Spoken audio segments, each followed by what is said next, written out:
Capítulo 15. Produtos residuais. Desde o século XVII, muitas formas e substâncias estranhas caíram do céu e perturbaram a sensibilidade local. Elas foram identificadas como gelatinosas e semelhantes a sangue, fungos, coque, clinker, antracito, escória, cinzas, óleo amarelo, aço de alta qualidade. Produtos de fornos e também recipientes.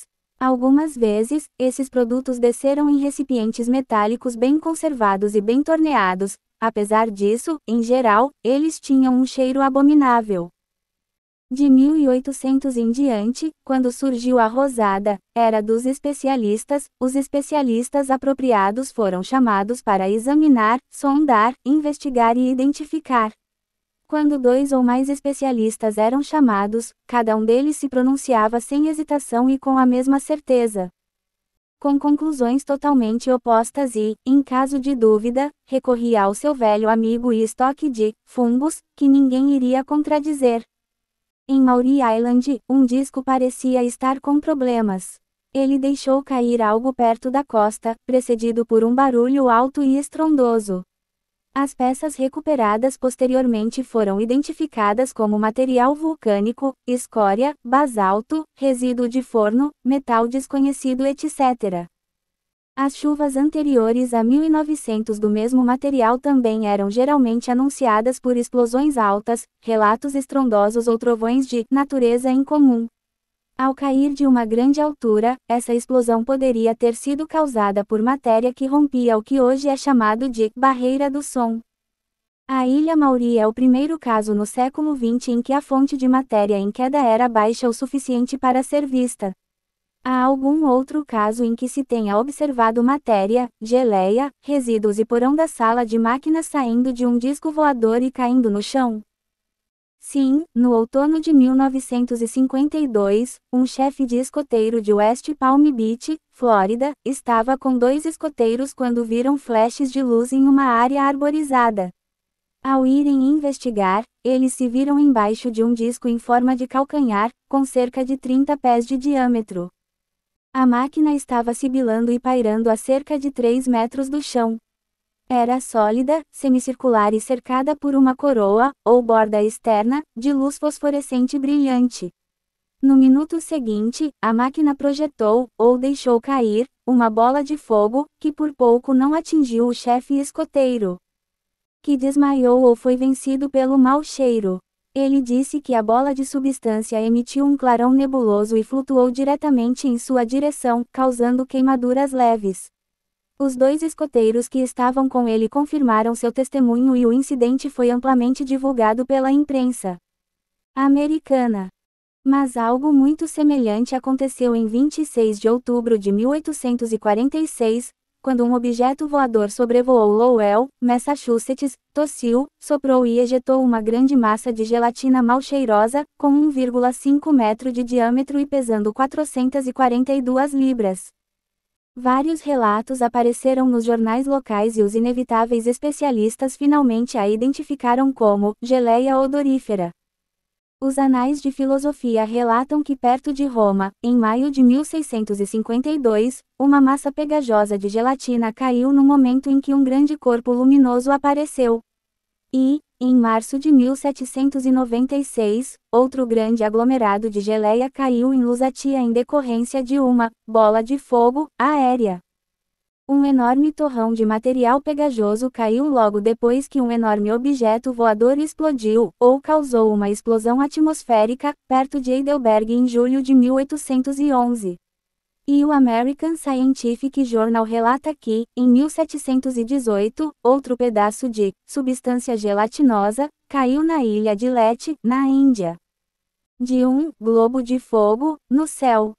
É uma pena que nenhum desses relatórios diga o que aconteceu com a gelatina, se ela derreteu, evaporou, foi analisada ou simplesmente ficou fedendo, pois não foram feitas anotações. Teríamos agora algo para comparar com uma ocorrência extraordinária que aconteceu sobre Gaillac.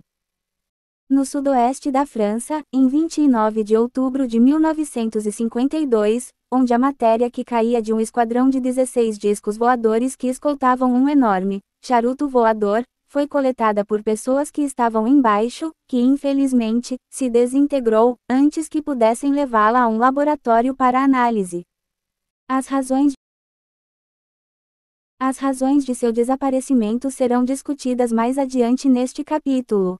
Mas escória, cinzas, chuva semelhante a sangue, pedaços de gelatina, sangue, congelado e objetos metálicos incendiados, não meteoros, e blocos de gelo, às vezes gelo azul, precipitaram-se e precipitam-se com frequência. Do azul deslumbrante. Em 1951, houve uma grande queda de gelo e vários carros tiveram seus tetos perfurados por pedaços do tamanho de garrafas de cerveja. Os especialistas culparam as condições anormais na atmosfera superior, eles não disseram quais condições anormais. Enquanto o pessoal da aviação disse com a mesma certeza que eram pedaços que haviam caído das asas de aviões voando alto. Até o gelo azul caiu. Milhares de objetos impróprios caíram em nossa Terra, impróprios não por qualquer obscenidade ou sugestividade, mas impróprios porque foram indevidamente explicados como meteoros ou relâmpagos, quando também foi afirmado que não eram de material meteórico. E por que ninguém jamais arriscou um palpite sensato sobre a natureza dos relâmpagos? Ferro fundido caiu em Braentre em 1903. Uma substância carbonácea macia caiu no Cabo da Boa Esperança e explodiu tão violentamente ao tocar o solo que o barulho foi ouvido por 70 milhas. Chegaram meteoritos, que acabaram se assemelhando a vários produtos de fornos, cáries e ligas fundidas. Inexplicáveis, chuvas de cinzas, caíram e escureceram distritos inteiros durante dias, quando em nenhum lugar do mundo havia um vulcão ativo. Até mesmo, cilindros de mármore, peculiares e polidos desceram e se incrustaram em jardins suburbanos assustados em momentos em que os escritórios de meteorologia não sabiam nada sobre a aproximação de tempestades de cilindros de mármore. Nenhuma previsão do tempo jamais anunciou que o dia de amanhã seria, predominantemente bom, chuvoso em algumas partes, com ocasionais cilindros de mármore ao anoitecer e uma outra perspectiva, cinza, escória e possivelmente metálica. Também não é provável que eles correlacionem objetos impróprios vistos no céu com precipitações impróprias que chovem no chão até que alguém descubra e emita uma lista abrangente do subproduto dos resíduos de motores etéricos, magnéticos e sônicos para inclusão no Jane's Book of Flying Saucers, livro de Jane sobre discos voadores, a ser publicado por nossos bisnetos. Em 29 de outubro de 1952, de acordo com o London Evening News, cerca de 100 pessoas de Gaillac, no sudoeste da França, viram uma formação de 16 discos circulares com a familiar posição central elevada, escoltando um disco do tipo torpedo ou charuto voador. Como o que atingiu o avião do capitão Chile, ver PA acento agudo G. 12. Eles emitiam um brilho azulado de suas bordas, assim como as vimanas, e os charutos voadores no meio começaram a lançar ou descarregar filamentos brilhantes e esbranquiçados como lã de vidro. Portanto, mais duas peças se encaixam no quebra-cabeça. Se o torpedo voa junto com os discos, então os fabricantes de ambos os tipos de embarcações, até então vistos apenas separadamente, devem ter uma relação amigável. Indo além, pode-se propor que os fabricantes de discos e os fabricantes de torpedos são os mesmos.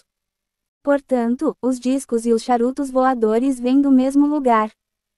O avistamento de Gaillac é ainda mais importante, pois, pedaços dessa substância fibrosa de vidro brilhante flutuaram até as copas das árvores e fios de telégrafo e muitas testemunhas oculares recolheram tufos inteiros dela. Infelizmente, ela se desintegrou e desapareceu antes que pudesse ser levada a um laboratório para análise.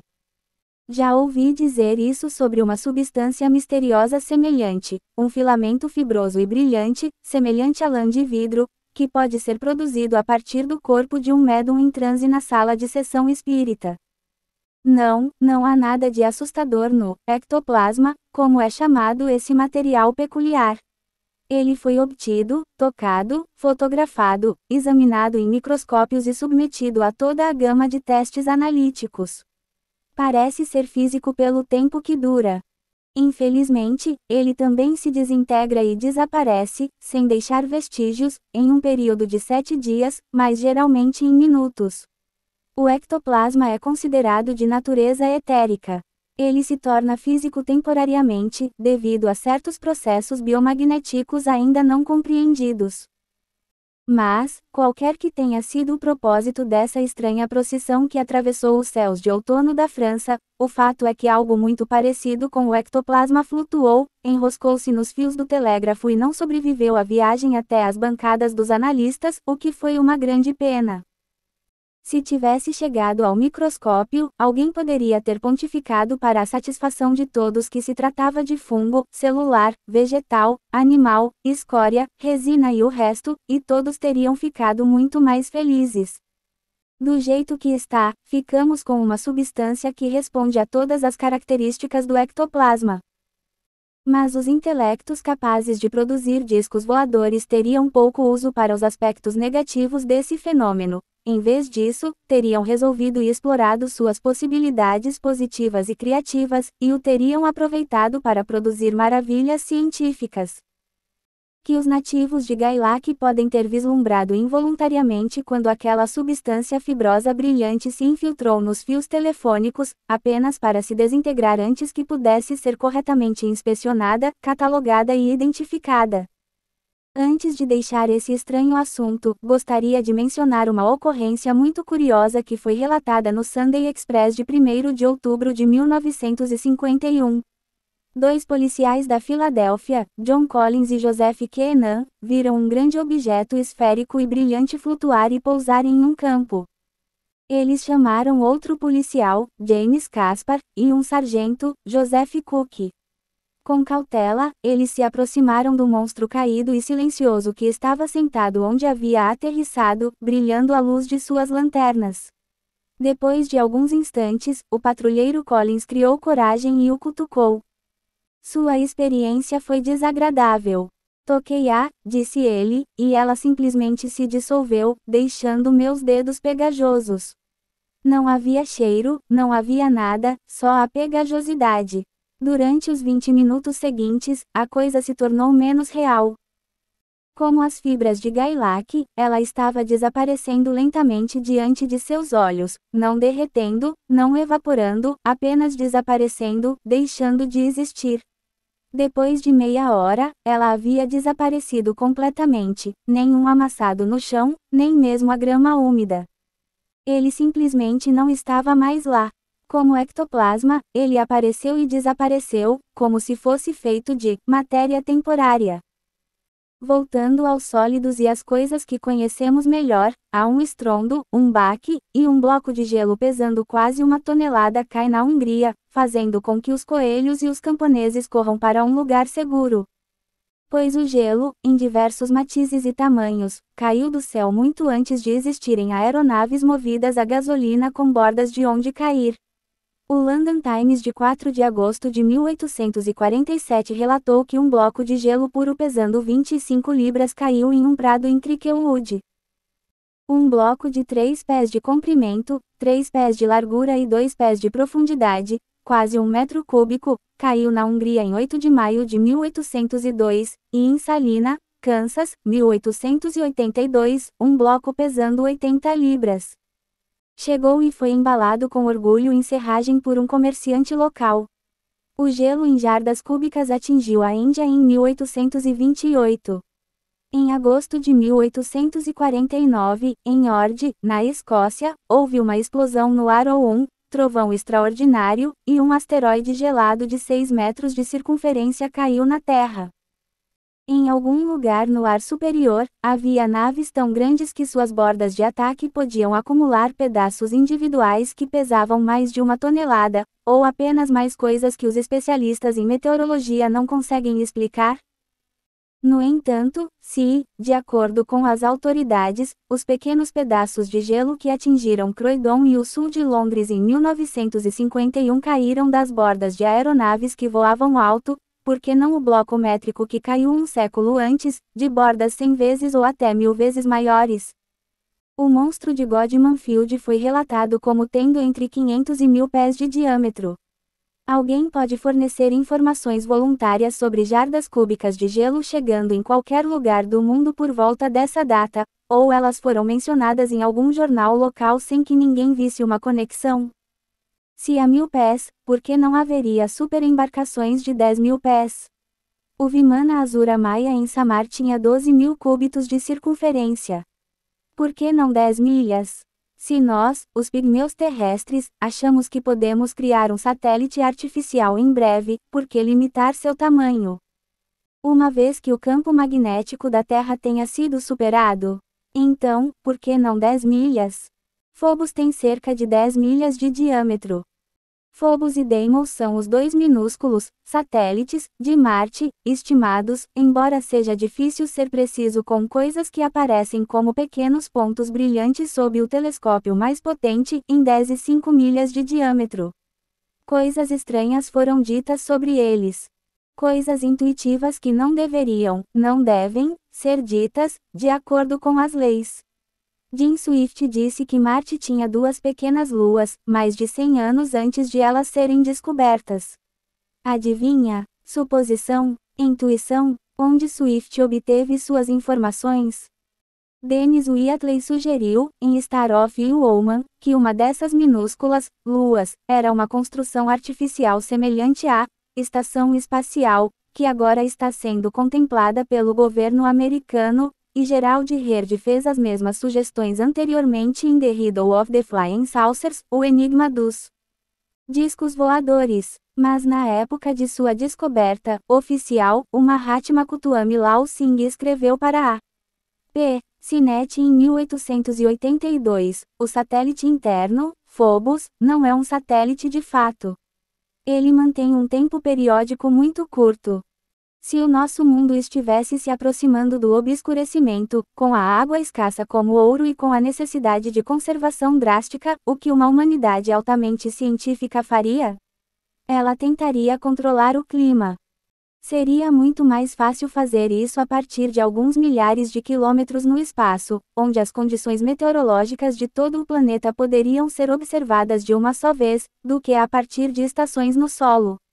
Antes de mais nada, o que é o clima? Não sabemos muitas das respostas, mas supondo que eventualmente nos demos ao trabalho de estudar adequadamente o magnetismo polar e terrestre, bem como as misteriosas camadas magnéticas da atmosfera superior, estaremos muito mais próximos da resposta do que estamos agora. Com nossa insistência em atribuir ciclones, anticiclones, depressões e o restante a mudanças na quantidade de calor solar que chega à Terra. Ditados antigos, desprezados e primitivos dizem que a Terra tem seus humores assim como nós. Quando está agitada, há tempestades, quando está tranquila, está bem. Quando a relação adequada entre o clima e o magnetismo da Terra for estabelecida, esse velho mito não parecerá tão absurdo.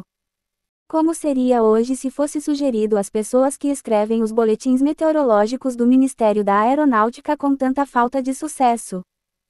Portanto, se, daqui a milênios, tivermos aprendido a procurar e controlar as causas do nosso clima no ar superior, não deveríamos construir uma enorme estação meteorológica por satélite no espaço para circundar o planeta e influenciar seus humores. Isso é exatamente o que a humanidade de Marte, que está desaparecendo, pode ter feito. Um satélite artificial pode ter muitos usos além de uma mera plataforma conveniente a partir da qual a outra metade da humanidade pode ser aniquilada de forma rápida e econômica, controle do clima. Mapeamento do céu sem distorção atmosférica, uma casa intermediária para veículos interplanetários, por exemplo.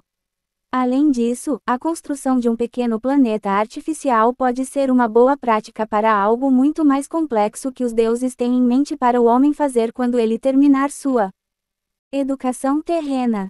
Uma cidade brilhante e reluzente voando no espaço. Uma coisa redonda, uma coisa bela, o ápice da realização para a coisa sem mente e a deriva que uma vez saiu da matéria primordial e cresceu em consciência e sabedoria até que também se tornou capaz de estruturar um mundo radiante e em miniatura.